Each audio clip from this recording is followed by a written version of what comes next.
Good evening friends.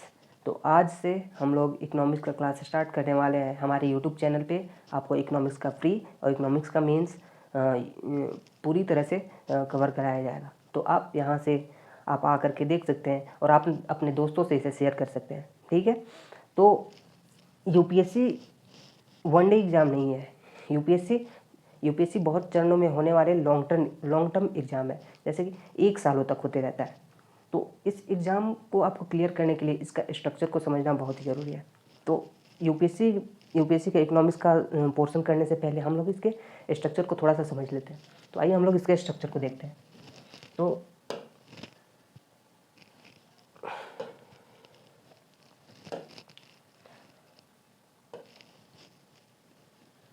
तो आइए इसके स्ट्रक्चर को थोड़ा सा हम लोग समझ लेते हैं। ठीक। तो यूपीएससी की परीक्षा 3 चरणों में होती है। पहले चरण जिसको प्रीलिम्स के नाम से जाना जाता है। इसमें 2 प्रश्न पत्र होते हैं, प्रश्न पत्र 1, प्रश्न पत्र 2। ठीक है। दोनों 2-200 अंक का होते हैं। कितने का होते हैं? 2-200 अंक का। लेकिन जो सीसेट प्रश्न पत्र 2 होते हैं, जिसको सीसेट के नाम से जाना जाता है, एक क्वालिफाइंग नेचर का होता है। तो इसमें हम ज़्यादा समय बर्बाद नहीं करेंगे आप लोगों का, क्योंकि ये सब आप लोग भी जानते होंगे। ठीक। तो हम लोग इसको जल्दी जल्दी करके हम लोग आगे इसके इकोनॉमिक्स के पोर्शन पे जाते हैं और उसके विगत वर्षों में कितने क्वेश्चंस पूछे गए हैं, कैसे कैसे क्वेश्चंस आए हैं, वो तो हम लोग देखेंगे ही। और विगत वर्षों में कितने क्वेश्चंस आए हैं हमारे इकोनॉमिक्स के खंड से, उसको देखेंगे। ठीक है। तो एक प्रीलिम्स का पोर्शन होता है, एक मेंस। ठीक। मेंस इसमें एक अनिवार्य प्रश्न पत्र होता है, जिसमें जो भारतीय संविधान है उसका अनुसूची 8 है, उसमें जो 22 भाषाएं दी गई है, उसमें से हम लोग एक भाषा को चुन करके लिख सकते हैं। उसमें एक अंग्रेजी भाषा है। ठीक। अब प्रश्न पत्र 1 निबंध का पेपर है, जो कि 250 मार्क्स का होता है। प्रश्न पत्र 2, जिसको जीएस पेपर 1 के नाम से भी जानते हैं, जीएस पेपर 1 ये 250 मार्क्स का है। ठीक है। प्रश्न पत्र 3, जिसको जीएस पेपर 2 के नाम से जानते हैं, ये भी 250 मार्क्स का है। प्रश्न पत्र 4 सामान्य अध्ययन प्रश्न पत्र 3, यानी कि जीएस पेपर 3, ये भी 250 मार्क्स का है। ठीक। प्रश्न पत्र 5 सामान्य अध्ययन प्रश्न पत्र 4, जीएस पेपर 4, ये भी कितने का है? 250 मार्क्स का है। अब 2 प्रश्न पत्र वैकल्पिक विषय के होते हैं, उसको वो भी 250 मार्क्स का होता है। ये भी 250 मार्क्स का है और ये भी 250 मार्क्स का है। अब हमारे परीक्षा का सबसे अंतिम चरण, जो कि मुख्य परीक्षा के मतलब क्लियर करने के बाद व्यक्तित्व परीक्षण के लिए हमें बुलाया जाता है। तो उसमें ये जो होता है 275 मार्क्स का होता है, जिसको इंटरव्यू भी बोलते हैं।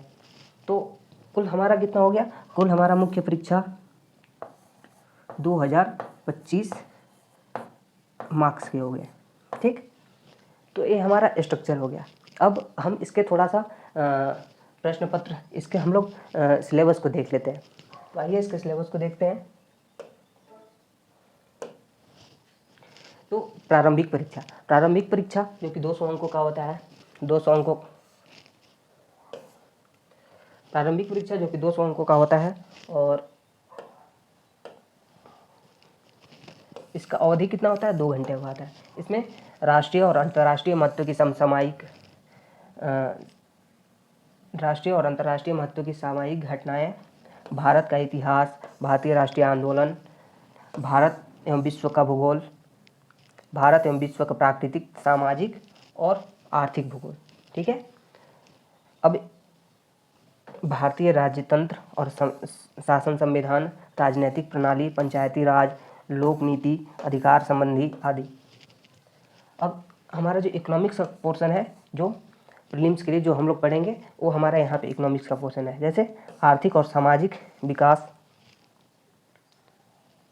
सतत विकास, गरीबी, समावेशन, जनसांख्यिकी, सामाजिक क्षेत्र में की गई पहल आदि। ठीक है। ये इकोलॉजी का हो जाता है यहाँ पे पर्यावरणीय पारिस्थितिकी, जैव विविधता, मौसम परिवर्तन संबंधी सामान्य मुद्दे, जिसके लिए विशेषज्ञता की आवश्यकता नहीं है। देखिए यूपीएससी कितनी चालाकी से लिखी है कि जिसमें विषयगत विशेषज्ञता की आवश्यकता नहीं है, लेकिन क्वेश्चंस ऐसे डीपली पूछे जाते हैं, मानो क्वेश्चंस ऐसे डीपली पूछे जाते हैं कि मानो वो क्वेश्चंस यहाँ पे तो लिखा हुआ है कि जिसमें विशेषज्ञता की जरूरत नहीं है, लेकिन वो विशेषज्ञ लोग भी नहीं कर पाते, ऐसे क्वेश्चन पूछे जाते हैं। अब यहाँ पे सामान्य विज्ञान तो ये हमारा पीटी के लिए है। अब मेंस का सिलेबस को हम लोग देखेंगे तो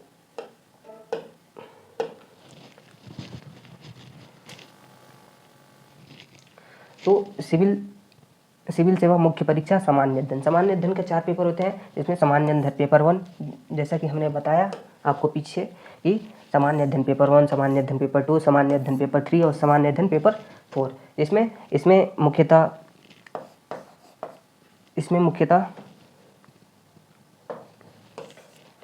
मुख्यतः हिस्ट्री, सामान्य अध्ययन पेपर 1 इसमें भारतीय विरासत और संस्कृति, विश्व का इतिहास यानी कि हिस्ट्री का पोर्शन, भारतीय समाज यानी कि सोसाइटी का पोर्शन, और भारत एवं विश्व का भूगोल यानी कि भूगोल का पोर्शन। तो पेपर 1 में हिस्ट्री हो गया, सोसाइटी हो गया, भूगोल हो गया।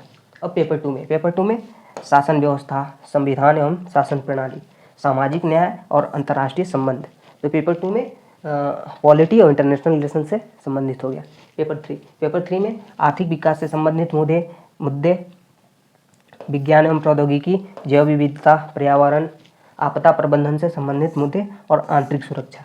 तो इसमें ये जो हमारा इकोनॉमिक्स का पोर्शन है, इसे हम लोग मेंस की दृष्टि से प्रीलिम्स के बाद हम लोग कवर करेंगे। ठीक, अब सामान्य अध्ययन पेपर 4, इसमें नीति शास्त्र, सत्यनिष्ठा एवं अभिरुचि। तो ये हमारा सामान्य अध्ययन के जो कि मुख्य 4 पेपर होते हैं, वैकल्पिक विषय के पेपर होते हैं जो कि 250 मार्क्स का होते हैं, और फिर उसके बाद व्यक्तित्व परीक्षण। इसमें एक भारतीय संविधान में जो अनुसूची 8 है उसमें वर्णित 22 भाषाओं में से एक भाषा को तथा अंग्रेजी जो कि अनिवार्य प्रश्न पत्र होते हैं उसे भी करना होता है।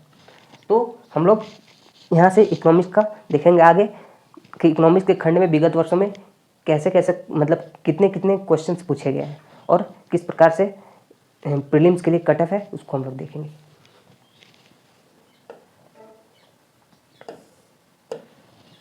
तो विगत 10 वर्षों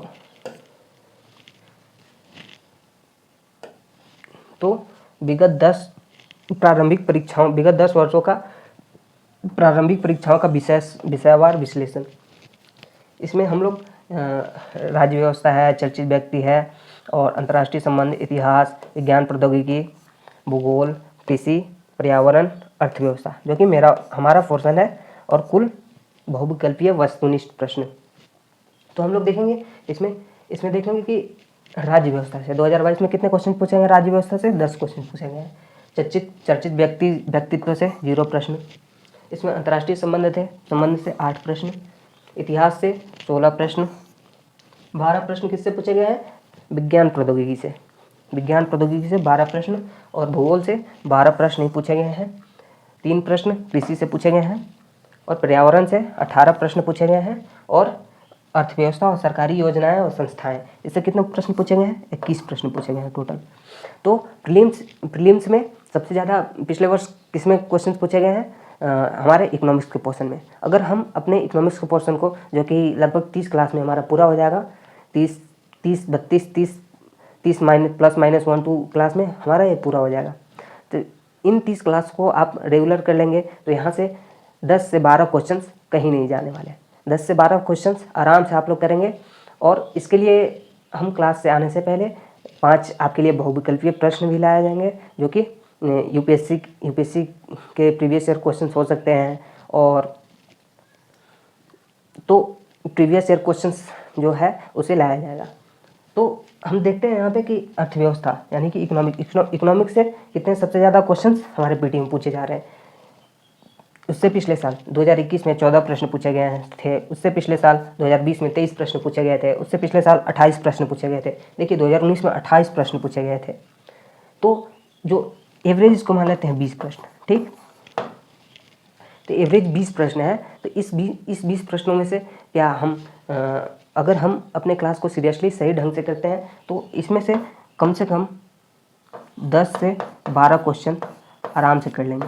और करंट अफेयर्स को पढ़ते रहेंगे तो हम लोग 10 से 12 क्वेश्चन को आराम से कर लेंगे।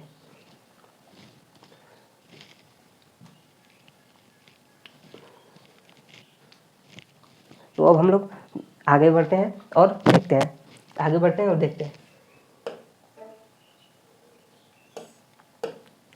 अब थोड़ा सा हम लोग प्रारंभिक परीक्षा के कटअप पे बात कर लेते हैं।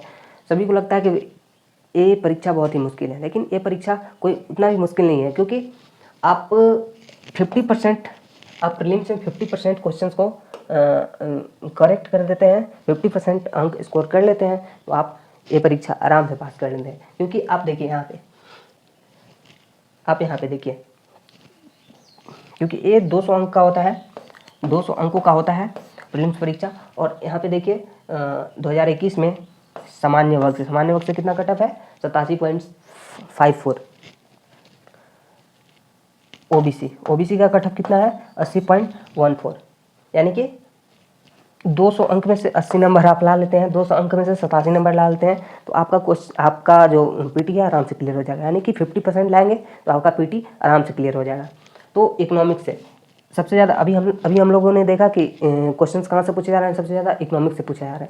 तो इकोनॉमिक्स से अगर हम लोग 10 से 12 क्वेश्चंस को अगर सही से क्लियर कर लेते हैं तो उसके बाद हम लोग को कोई दिक्कत ही नहीं होगा, क्योंकि इन्वायरमेंट से भी क्वेश्चन पूछे जा रहे हैं आपके, और हिस्ट्री से भी कुछ क्वेश्चन पूछे जा रहे हैं, अच्छे क्वेश्चन, ज़्यादा क्वेश्चन पूछे जा रहे हैं। तो हिस्ट्री पोर्शन को, इन्वायरमेंट पोर्शन को क्लियर कर लेंगे तो उसके बाद हम लोग अच्छे से पीटी को क्लियर कर सकते हैं। क्योंकि कम से कम 45 से 50 क्वेश्चन अगर सही कर लिए आप तो आपका पीटी आराम से क्लियर हो जाएगा। देखिए ना, हर वर्ष कभी भी मतलब 50% से ज़्यादा कटअप कब गया है, 2017 में गया है और 2016 में गया है, ठीक है, 2015 में गया है।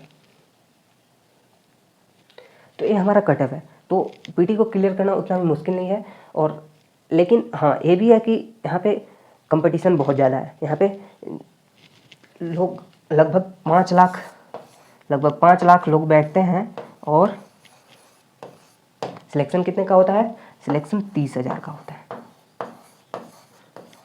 30,000 का होता है।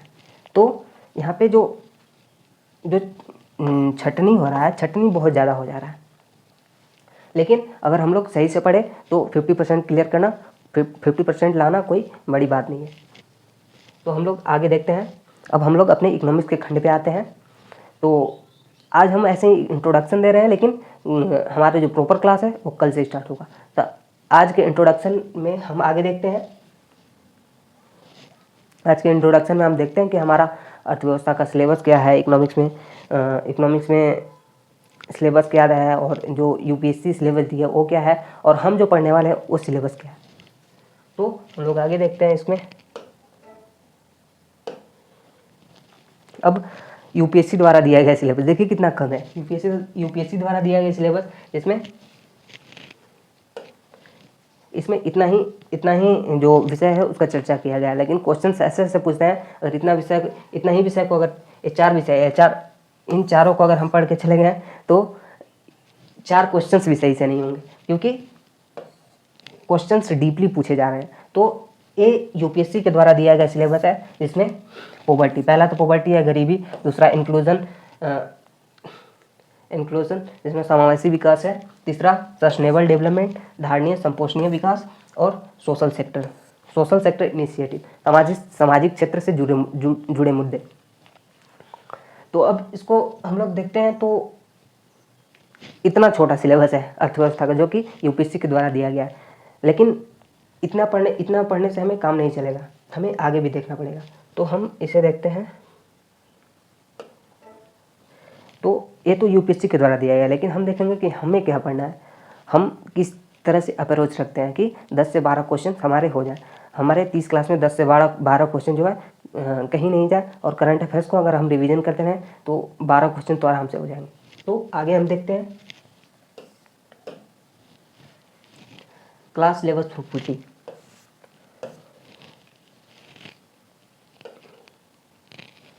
तो अपने पीटी के लिए हम क्या पढ़ने वाले हैं, तो हम अपने सिलेबस को 6 भागों में बांटे हैं। 6 भागों में बांटे हैं, जिसमें पहला है नेशनल इनकम एंड प्रोडक्ट, राष्ट्रीय आय एवं उत्पाद, ठीक है। दूसरा है पब्लिक फाइनेंस, लोक वित्त, सार्वजनिक वित्त। तीसरा मनी बैंकिंग, मुद्रा एवं बैंकिंग, मनी एंड बैंकिंग। चौथा है फाइनेंशियल मार्केट, वित्त बाजार। पांचवा है फॉरेन सेक्टर, विदेशी क्षेत्र। और छठा सोशल सेक्टर, सामाजिक क्षेत्र, जिसमें हम लोग गरीबी को पढ़ेंगे, बेरोजगारी को पढ़ेंगे, मुद्रास्फीति को पढ़ेंगे।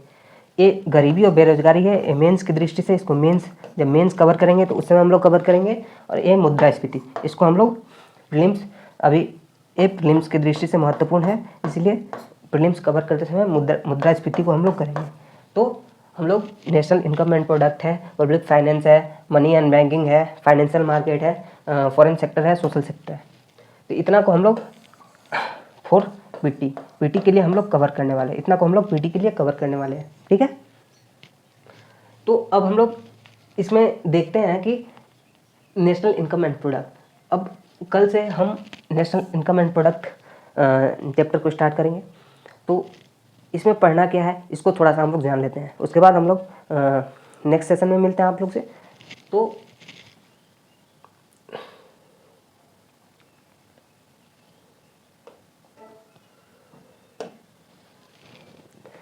राष्ट्रीय आय एवं उत्पाद, इसमें हम लोग को पढ़ना क्या है, इसमें हम लोग को पढ़ना है अर्थव्यवस्था। पहले तो हम लोग देखेंगे कि अर्थव्यवस्था है क्या, पहले हम लोग देखेंगे अर्थव्यवस्था क्या है, फिर व्यष्टि अर्थशास्त्र और समष्टि अर्थशास्त्र, यानी कि मैक्रो इकोनॉमिक्स और माइक्रो इकोनॉमिक्स के बारे में हम लोग जानेंगे थोड़ा सा कि आखिर मैक्रो इकोनॉमिक्स और माइक्रो इकोनॉमिक्स है क्या। फिर हम लोग देखेंगे कुछ महत्वपूर्ण अवधारणाएं, जैसे GDP, GNP, NNP, NNI, PCI, gross domestic product, gross national product, net national product, net national income and PCI, per capita income. तो इसके बारे में हम लोग थोड़ा सा जानेंगे। फिर हम लोग जानेंगे वास्तविक, यानी कि रियल जीडीपी और जीएनपी। फिर इस जो राष्ट्रीय आय उत्पाद चैप्टर है, इसमें हम लोग देखेंगे नॉमिनल जीडीपी और जीएनपी। फिर किन्स का अर्थशास्त्र पढ़ेंगे, यानी किनेजियन इकोनॉमिक्स को पढ़ेंगे। तो राष्ट्रीय उत्पाद चैप्टर का जो बेस है किनेजियन इकोनॉमिक्स में, किनेजियन इकोनॉमिक्स को पढ़ने के बाद हम राष्ट्रीय आय उत्पाद को अच्छे से, राष्ट्रीय आय उत्पाद वाले चैप्टर को अच्छे से समझ पाएंगे, ठीक है। तो किनेजियन इकोनॉमिक्स को पढ़ना बहुत ही ज़रूरी हो जाता है। फिर कुछ महत्वपूर्ण आर्थिक समस्याएं, जैसे कि कुछ महत्वपूर्ण आर्थिक समस्याएं को देखेंगे यहाँ पे, जैसे कि रिसेशन को देखेंगे, रिसेशन यानी मंदी हो गया। फिर हम लोग देखेंगे कॉन्ट्रैक्शन। तो हम लोग इसको आगे देखने वाले हैं कि आर्थिक समस्याएं कुछ होते हैं, उनको हम लोग देखने वाले हैं। फिर हम लोग देखेंगे स्टिमुलस क्या होता है, उसके बारे में हम लोग जानेंगे। उसके बाद हम लोग देखेंगे GFCS, IOCR, human development index, sustainable development, green GDP क्या होती है, जीएन क्या होता है, ग्रोस नेशनल हैप्पीनेस क्या होता है। फिर हम लोग कार्बन कर को देखेंगे, carbon credit, carbon border tax, green washing. ये सब तो क्वेश्चन पूछे जा चुके हैं विगत वर्ष में। जो आप देखेंगे अभी पिछले साल का क्वेश्चन 2023, मतलब इस साल का क्वेश्चन 2023 का क्वेश्चन, तो एक कार्बन क्रेडिट से क्वेश्चन पूछा गया है। तो इसको भी हम कार्बन क्रेडिट का क्वेश्चन हम कल लेकर रखेंगे, आप लोग को दिखाएंगे कि क्वेश्चन कैसे पूछे जा रहे हैं। तो हमारा तो तय हुआ है कि शुरू में हम लोग 5 प्रीलिम्स का क्वेश्चंस करेंगे, उसके बाद हम लोग कक्षा को आगे बढ़ाएंगे, सेशन को आगे बढ़ाएंगे, ठीक है। तो इसी में हम लोग पढ़ेंगे सर्कुलर इकोनॉमी और लीनियर इकोनॉमी। इससे क्वेश्चंस पूछे जा चुके हैं, प्रीवियस ईयर में क्वेश्चन पूछे जा चुके हैं। जीडीपी, इसमें हम लोग और पढ़ेंगे जीडीपी गणना की नई विधि। इससे क्वेश्चंस नहीं पूछे गए हैं, लेकिन आगे क्वेश्चंस पूछ सकते हैं। फिर कुछ महत्वपूर्ण तथ्य, आर्थिक सर्वेक्षण 2022 से इसको हम लोग देखेंगे अच्छे से, ठीक है। तो इसको हम लोग ये जो चैप्टर है, ये इतना टॉपिक को हमको पढ़ना है राष्ट्रीय आय एवं उत्पाद में। तो आज के लिए इतना ही दोस्तों, मिलते हैं कल के सेशन में। गुड बाय, जय हिंद।